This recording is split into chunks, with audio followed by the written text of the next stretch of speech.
Hello welcome to recipes for recipients. ഇന്ന് share ചെയ്യുന്നത് beef ഉന്നക്കായുടെ റെസിപ്പിയാണ്. അപ്പോൾ റെസിപ്പി നോക്കാം. ആദ്യം തന്നെ ഉന്നക്കായ തയ്യാറാക്കാനായിട്ടുള്ള പഴം ഒന്ന് പുഴുങ്ങിയെടുക്കാം. അപ്പോൾ ഞാനിവിടെ 4 നേന്ത്രപ്പഴം എടുത്തിട്ടുണ്ട്. അധികം പഴുക്കാത്ത പഴം വേണം എടുക്കാനായിട്ട്. ഈ സമയം നമുക്ക് ഫില്ലിങ് കൂടി ഒന്ന് തയ്യാറാക്കാം. അതിനുവേണ്ടി ഒരു പാത്രത്തിലേക്ക് ഞാൻ 1 ടേബിൾ സ്പൂൺ വെളിച്ചെണ്ണ ഒഴിച്ചു കൊടുക്കുന്നുണ്ട്. വെളിച്ചെണ്ണ ചൂടായി കഴിഞ്ഞാൽ ഇതിലേക്ക് സവാള ചേർത്ത് വഴറ്റിയെടുക്കാം. ഞാനിവിടെ ചെറിയ 2 സവാളയാണ് എടുത്തിട്ടുള്ളത്. ഇതുപോലെ ചോപ്പ് ചെയ്ത് എടുത്താൽ മതി. കുറച്ച് ഉപ്പും ചേർത്ത് ഒന്ന് വഴറ്റിയെടുത്തിട്ടുണ്ട്. ഇനി ഇതിലേക്ക് 1 ടീസ്പൂൺ ജിഞ്ചർ ഗാർലിക് പേസ്റ്റ് ചേർത്ത് കൊടുക്കാം. കൂടെ തന്നെ ഒരു പച്ചമുളക് ചെറുതായിട്ട് അരിഞ്ഞെടുത്ത് കൂടി ചേർത്ത് ഒന്നും കൂടി ഒന്ന് വഴറ്റിയെടുക്കാം. എല്ലാം കൂടി വഴറ്റി ജിഞ്ചർ ഗാർലിക് പേസ്റ്റിലേക്ക് പച്ചമണം മാറിക്കഴിഞ്ഞാൽ ഇതിലേക്ക് നമുക്ക് മസാലപ്പൊടികളൊക്കെ ചേർത്ത് കൊടുക്കാം. 1/4 ടീസ്പൂൺ മഞ്ഞൾപ്പൊടി ചേർത്ത് കൊടുക്കുന്നുണ്ട്.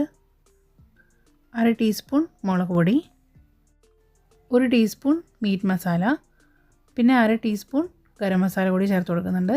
എല്ലാം കൂടി നല്ലപോലെ ഒന്ന് വഴറ്റിയെടുക്കാം.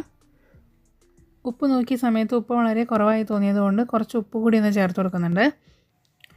ഈ സമയത്ത് പഴം ഇവിടെ കറക്റ്റായിട്ട് കുക്ക് ചെയ്തെടുത്തിട്ടുണ്ട്. ചൂടോട് കൂടി തന്നെ ഈ പഴം ഒന്ന് ഉടച്ചെടുക്കണം. ഞാനിവിടെ ഇതുപോലെ ഉടച്ചെടുത്ത് വെച്ചിട്ടുണ്ട്.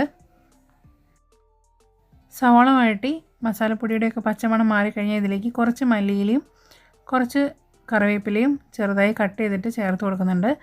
അപ്പോൾ എല്ലാം ചെറുതായി കട്ട് ചെയ്തിട്ട് ചേർത്ത് കൊടുക്കുക, ഇല്ലെങ്കിൽ ഫില്ല് ചെയ്യുന്ന സമയത്ത് ബുദ്ധിമുട്ടാവും. ഇനി ഇതിലേക്ക് കുക്ക് ചെയ്ത ബീഫാണ് ചേർത്ത് കൊടുക്കുന്നത്. ഞാനിവിടെ 250 ഗ്രാം ബീഫാണ് എടുത്തിട്ടുള്ളത്. ആവശ്യത്തിന് ഉപ്പും മുളക് പൊടിയും മഞ്ഞൾപ്പൊടിയും മല്ലിപ്പൊടിയും ചേർത്ത് കുക്കറിൽ വേവിച്ചെടുത്തതാണ്. ചൂടാറി കഴിഞ്ഞ ശേഷം മിക്സിയിലിട്ടൊന്ന് അടിച്ചെടുത്തിട്ടാണ് ചേർത്ത് കൊടുക്കുന്നത്. ബീഫ് കൂടി ചേർത്തിട്ട് നല്ലപോലെ ഒന്ന് വഴറ്റിയെടുക്കാം. ബീഫ് കുക്ക് ചെയ്തെടുക്കുന്ന സമയത്ത് വെള്ളമൊക്കെ ഉണ്ടെങ്കിൽ ആ വെള്ളം അപ്പോൾ തന്നെ ഒന്ന് വറ്റിച്ചെടുക്കുക. വെള്ളത്തോട് കൂടിയൊന്നും അടിച്ചെടുത്തിട്ട് ഇതിൽ ചേർത്ത് കൊടുക്കരുത്. നമുക്ക് ഡ്രൈ ആയിട്ടുള്ളൊരു ഫില്ലിംഗ് ആണ് വേണ്ടത്. ബീഫ് കൂടി ചേർത്തിട്ട് ഒരു 3-4 മിനിറ്റ് ഒന്ന് വഴറ്റിയെടുത്ത ശേഷം ഫ്ലെയിം ഓഫ് ചെയ്ത് കൊടുക്കാം. അപ്പോൾ നമ്മുടെ ഫില്ലിംഗ് അവിടെ റെഡി ആയിട്ടുണ്ട്. ഇനി കുറച്ച് വെച്ചിരിക്കുന്ന നേന്ത്രപ്പഴം ഇതുപോലെ കയ്യിൽ വെച്ചൊന്ന് റൗണ്ട് ഷേപ്പിൽ പരത്തിയെടുത്തിട്ട് നടുവിലായിട്ട് ബീഫിൻ്റെ ഫില്ലിംഗ് വെച്ച് കൊടുക്കുക. എന്നിട്ട് ഉന്നക്കായുടെ ഷേപ്പിലൊന്ന് റോൾ ചെയ്തെടുക്കാം. അപ്പോൾ ഇതുപോലെ തയ്യാറാക്കി എടുത്തിട്ടുണ്ട്. എല്ലാം ഞാനിവിടെ റോൾ ചെയ്തെടുത്തിട്ടുണ്ട്. ഇനി ഫ്രൈ ചെയ്തെടുക്കാനായിട്ട് ഒരു ചീനച്ചട്ടി ചൂടാക്കി ഇതിലേക്ക് വെളിച്ചെണ്ണ ഒഴിച്ചു കൊടുക്കാം.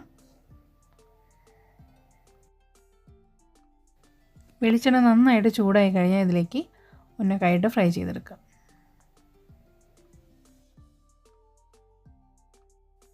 മീഡിയം ഫ്ലെയിമിലിട്ട് ഫ്രൈ ചെയ്തെടുത്താൽ മതി. പെട്ടെന്ന് തന്നെ ആയി കിട്ടും കേട്ടോ. ഇനി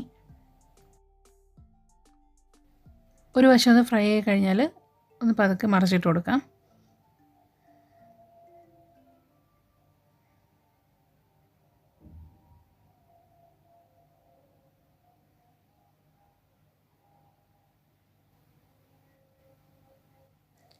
രണ്ട് വശവും ഫ്രൈ ആയി കഴിഞ്ഞാൽ ഓയിൽ നിന്നെടുത്ത് മാറ്റാം.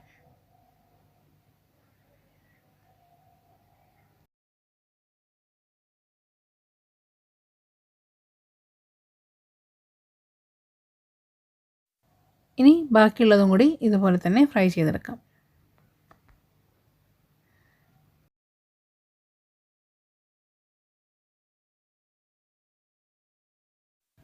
അപ്പോൾ ബീഫ് ഉന്നക്കായ ഇവിടെ റെഡി ആയിട്ടുണ്ട്. അപ്പോൾ ഇതുപോലെ ട്രൈ ചെയ്ത് നോക്കാത്തവരൊന്ന് ട്രൈ ചെയ്ത് നോക്കാം. എളുപ്പത്തിൽ നമുക്ക് തയ്യാറാക്കി എടുക്കാൻ പറ്റിയ നല്ല ടേസ്റ്റി ആയിട്ടുള്ളൊരു സ്നാക്കാണ്. അപ്പോൾ ട്രൈ ചെയ്ത് നോക്കിയിട്ട് ഫീഡ്ബാക്ക് അറിയിക്കുക. വീഡിയോ ഇഷ്ടമായിട്ടുണ്ടെങ്കിൽ ഷെയർ ചെയ്യാനും ലൈക്ക് ചെയ്യാനൊന്നും മറക്കരുത്. നമ്മുടെ ചാനൽ ആദ്യമായിട്ട് കാണുന്നവരുണ്ടെങ്കിൽ അല്ലെങ്കിൽ സബ്സ്ക്രൈബ് ചെയ്യാതെ കാണുന്നവരൊക്കെ ഉണ്ടെങ്കിൽ ഒന്ന് സബ്സ്ക്രൈബ് ചെയ്യാൻ കൂടി മറക്കരുതേ. വീണ്ടും ഒരു നല്ല റെസിപ്പിയുമായി അടുത്ത വീഡിയോ കാണാം. Thank you for watching.